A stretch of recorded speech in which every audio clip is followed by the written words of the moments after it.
नमस्कार, आजाद भारत न्यूज में आपका स्वागत है। तरवा थाना क्षेत्र के थाना में हुई घटना को लेकर उमरी पट्टी ग्राम सभा में मृतक सनी के परिवार को सांत्वना देने के लिए राजनीतिक पार्टियों का तांता लगा हुआ है। इसी क्रम में माननीय मुख्यमंत्री योगी आदित्यनाथ के आदेश पर अनुसूचित जात अनुसूचित जनजाति आयोग के 5 सदस्यीय टीम गांव में पहुंचकर परिवार से मिलकर घटना की जानकारी लिया। इस 5 सदस्यीय टीम में आयोग के अध्यक्ष बैजनाथ रावत, उपाध्यक्ष बेचन राम, जितेंद्र, विनय, तीजा राम, मंजू, सरोज सहित आदि लोग परिवार से मिलकर सांत्वना दिया। और बैजनाथ रावत ने बताया कि घटना बहुत ही दुखद है और दुखद तब है जब थाने में घटना हो। आयोग ने संज्ञान लिया है।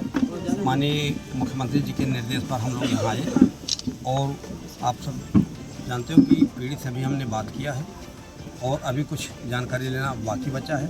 जो कुछ इनको कहने से बचा, हमने कहा एक प्रार्थना पत्र के रूप में आप दे दीजिए सोच समझ के, क्योंकि जब व्यक्ति पीड़ित होता तो दिमाग का ठीक काम नहीं करता है। तो शांत होकर के ये जो कहना चाहते हैं, बात हमको बताने में बची है, वो हमको लिख के दे देंगे, उस पर हम लोग कार्रवाई करेंगे।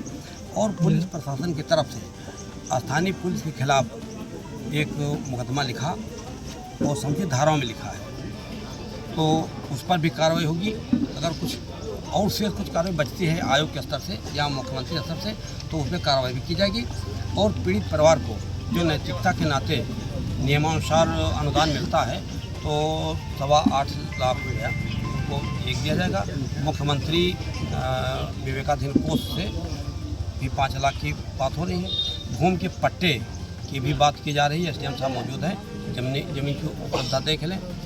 तो जितनी भी अगर आवास की भी बात आई है और वृद्धावस्था पेंशन, लोग जो मतलब हम लोग इंसानियत के नाते जो बेहतर कर सकते हैं नियमानुसार, उसके लिए हम सहायता नहीं देंगे। और जो मुकदमा लिखा गया है उस पर प्रयास किया जाएगा कि जो दोषी उसमें जांच में पाया जाएगा उनके खिलाफ कार्रवाई भी हो। सरकार के विपक्ष के लोग हैं, बार बार ये कहते हैं कि दलित वर्ग का उत्पीड़न हो रहा है और आप यहाँ पे खुद देखिए। दुख की घड़ी में ज़्यादा राजनीति करने की आवश्यकता नहीं है। जो बच्चा पकड़ा गया किसी की तहरीर पर गया था, पुलिस ने अपने आप नहीं पकड़ा है, किसी ने तहरीर दिया था। हमारे समाज के जो लोग हैं जो फर्जी तहरीर देते हैं, जब तहरीर जाती है, सुलह होता है, फिर कप्तान के यहाँ पेश होती है लड़की और कहती है हम संतुष्ट नहीं है, कार्रवाई करो, तब पुलिस हस्तक्षेप में आई थी। लेकिन ये दुर्घटना हो गई, इस पर ज़्यादा कुछ और कहना नहीं। हम पूरी सहानुभूति आयोग की, माननीय मुख्यमंत्री जी की पीड़ित के साथ है। जो भी सहायता हो सकती है हम इनको बेहतर बनाने की कोशिश सर, मृतक के पिता से आपकी बात हुई है, परिजनों से, मामा से बात हुई है, किस पर दोष सिद्ध हो रहा है आपके हिसाब से? नहीं, इनका आरोप है कि थाने में जो 3 दिन रखा गया, एक दिन पहले अगर उसका चालान ही करना था तो कर देते और जमानत पर चलाता तो दुर्घटना बच सकती थी। तो ये दोष तो दिखाई पड़ता है कि 72 घंटे नहीं रुकना चाहिए। तो ये कहने के जो त्रुटि है उसी के कारण तो काफ़ी ये मामला राष्ट्रीय स्तर पे तूल पकड़ लिया है। विपक्ष के लोग बहुत आरोप लगा रहे हैं।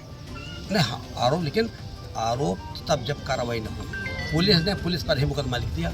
अब पहले था कि घटनाएं होती थी, कार्रवाई नहीं होती थी, मुकदमा नहीं लिखे जाते थे। अब इतना बड़ा काम है कि पुलिस ने अपने कर्मचारी के खिलाफ मुकदमा लिखा है। तो सर नहीं लगा कि कभी होगा। सर तो आप बोलता रहे, लेकिन योगी जी की सरकार है, अगर पुलिस ही दोषी पाई तो उसके खिलाफ मुकदमा लिखा गया। इसलिए जो पुलिस प्रशासन, हम तो उसकी सराहना करते हैं, जो हिल हवाले नहीं की और पीड़ित की मदद की। आप संवैधानिक पद पे हैं, आप इस घटना को, जो भी दुखद घटना, किस हिसाब से देखते हैं? नहीं, बहुत दुखद है, पुनरावृत्ति ना हो, इस बात के हम निर्देश भी देंगे अधिकारियों को। और घटनाएँ प्रायोजित होकर नहीं आती हैं। ये भी है कि अब चूक हुई है और चूक के कारण हुआ कि उनके खिलाफ मुकदमा लिखा गया। तो पुलिस प्रशासन को जो काम करना चाहिए था उसने अपने कर्मचारी पर लिख लिया। अब विवेचना करेंगे, उन्हें दंडित भी करेंगे। और एसडीएम साहब है, सारे प्रशासन, पुलिस इनके साथ सहानुभूतिपूर्वक साथ खड़ी है। जो भी अनुदान इनको मिलने हैं वो पूरी हम लोग सहायता देंगे इनको। लेकिन अब बेटा वापस नहीं, वो भरपाई नहीं हो सकती है। हम दुखी हैं, हमारा आयोग दुखी है इस घटना से।